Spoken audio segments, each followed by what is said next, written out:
Hello friends, स्वागत है आपका करियर कॉन्वेंट के यूट्यूब चैनल पे। जहाँ पे हम डिस्कस करते हैं इंडस्ट्रियल स्टैंडर्ड्स, क्वालिटी सर्टिफिकेशंस और मैन्युफैक्चरिंग एक्सीलेंस के बारे में। साथियों, आज का जो हमारा डिस्कशन का टॉपिक है काफ़ी इंपॉर्टेंट होने वाला है, क्योंकि आज हम बात करने वाले हैं आईएसओ आईईएस 17025 एनएबीएल सर्टिफिकेशन के ऊपर। अगर आप किसी टेस्टिंग लेबोरेटरी, कैलिब्रेशन लैब या क्वालिटी एश्योरेंस से जुड़े हैं, तो यह वीडियो आपके लिए काफ़ी इंपॉर्टेंट होने वाली है। तो चलिए अपनी इस वीडियो को शुरू करते हैं। तो देखिए, पहला क्वेश्चन तो यही हमारे सामने आता है कि आईएसओ आईईएस 17025 आखिर क्या है। आईएसओ आईईएस 17025 यह एक इंटरनेशनल स्टैंडर्ड है जो टेस्टिंग और कैलिब्रेशन लैबोरेटरीज के लिए बनाया गया है। इसका पूरा नाम ISO IES 17025 general requirements for the competence of testing and calibration laboratories है। यानी यह स्टैंडर्ड ये डिफाइन करता है कि कोई भी लैबोरेटरी टेक्निकली कॉम्पिटेंट है या नहीं, और उसके टेस्टिंग रिजल्ट्स रिलायबल हैं या नहीं। यह स्टैंडर्ड्स दो मेजर रिक्वायरमेंट्स से बात करता है। पहली रिक्वायरमेंट है मैनेजमेंट रिक्वायरमेंट। मैनेजमेंट रिक्वायरमेंट बात करती है document control, audit, corrective actions पे।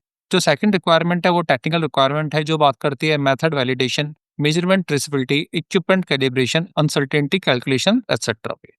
आइए अब एनएबीएल के बारे में समझते हैं। देखिए, एनएबीएल का मतलब है national accreditation board for testing and calibration laboratories. यह भारत सरकार की संस्था है जो QCI, quality council of India के अंतर्गत काम करती है। अगर सीधे शब्दों में समझें तो कोई भी लैब आईएसओ 17025 के सभी टेक्निकल और मैनेजमेंट रिक्वायरमेंट्स को अगर पूरा करती है, तो एनएबीएल उसे एक्रीडिटेशन सर्टिफिकेट प्रदान करती है। इसका मतलब है कि इंडिया में अगर किसी भी लैब को आईएसओ 17025 सर्टिफिकेशन एनएबीएल के थ्रू मिला है, तो एनएबीएल उसे एक्रीडिटेशन सर्टिफिकेशन देगा, और जिसका मतलब होता है कि वो लैब क्वालिटी एश्योर्ड लैब है और उसके डेटा कंप्लीटली रिलायबल है। आइए आईएसओ 9001 और आईएसओ 17025 के डिफरेंसेस को समझ लेते हैं। आईएसओ 9001 क्वालिटी मैनेजमेंट सिस्टम है जो कि हर तरह की इंडस्ट्री पे एप्लीकेबल है, जबकि आईएसओ 17025 लेबोरेटरी कॉम्पिटेंस का स्टैंडर्ड है जो कि केवल टेस्टिंग और कैलिब्रेशन लेबोरेटरीज पे ही एप्लीकेबल होता है। आईएसओ 9001 एक सर्टिफिकेशन बॉडी के द्वारा दिया जाता है, जबकि आईएसओ 17025 एनेबल के द्वारा इंडिया में दिया जाता है। आईएसओ का प्राइम फोकस कस्टमर सेटिस्फेक्शन पे होता है, जबकि आईएसओ 17025 का focus technical accuracy and measurement traceability पर होता है। यानी आईएसओ 9001 बताता है कि आप प्रोसेस क्वालिटी को मैनेज कर रहे हैं, जबकि आईएसओ 17025 यह बताता है कि आपकी टेक्निकल कैपेबिलिटी साइंटिफिक एविडेंस के साथ वैलिड है या नहीं। एक क्वेश्चन ये भी आता है कि किस तरह की लैब्स को आईएसओ 17025 की रिक्वायरमेंट होती है। देखिए, ऐसी कोई भी लेबोरेटरी जो टेस्टिंग या कैलिब्रेशन करती है आईएसओ 17025 ले सकती है। आइए कुछ इंडस्ट्री पे थोड़ा डिस्कशन करते हैं। मैकेनिकल टेस्टिंग लैब्स आईएसओ 17025 ले सकती हैं। इसके अलावा chemical analysis labs, electrical calibration labs, metrological and material testing labs, non clinical medical labs.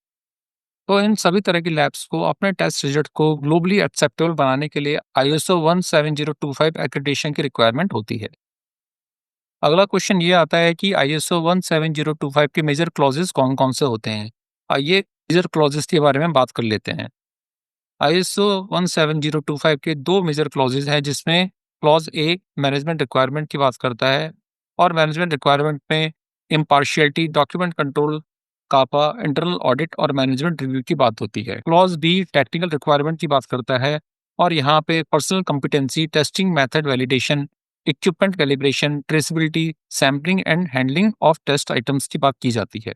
यह सारे क्लॉज यह इंश्योर करते हैं कि आपका डेटा रिलायबल है और कोई भी बायस या एरर नहीं है। NABL accreditation process.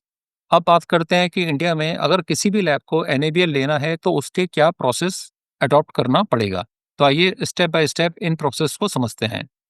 Gap analysis. पहले लैब की करंट सिचुएशन को स्टैंडर्ड रिक्वायरमेंट के साथ कंपेयर किया जाता है। Documentation, manuals, SOP, work instructions, calibration records, quality policy को तैयार किया जाता है। इम्प्लीमेंटेशन।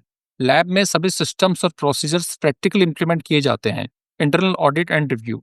लैब खुद अपने सिस्टम को चेक करता है ताकि गैप और नॉन कंफर्मिटी का पता चल सके। Application to NABL. एनएबीएल को एक ऑनलाइन एप्लीकेशन सबमिट की जाती है प्रॉपर डॉक्यूमेंटेशन के साथ। Pre assessment audit. NABL auditor preliminary lab redness को चेक करता है। Final assessment. Qualified technical auditor आपके लैब को विजिट करते हैं और आपके सभी रिकॉर्ड्स, कैलिब्रेशन रिजल्ट्स, इक्विपमेंट आदि को इवेल्युएट करते हैं।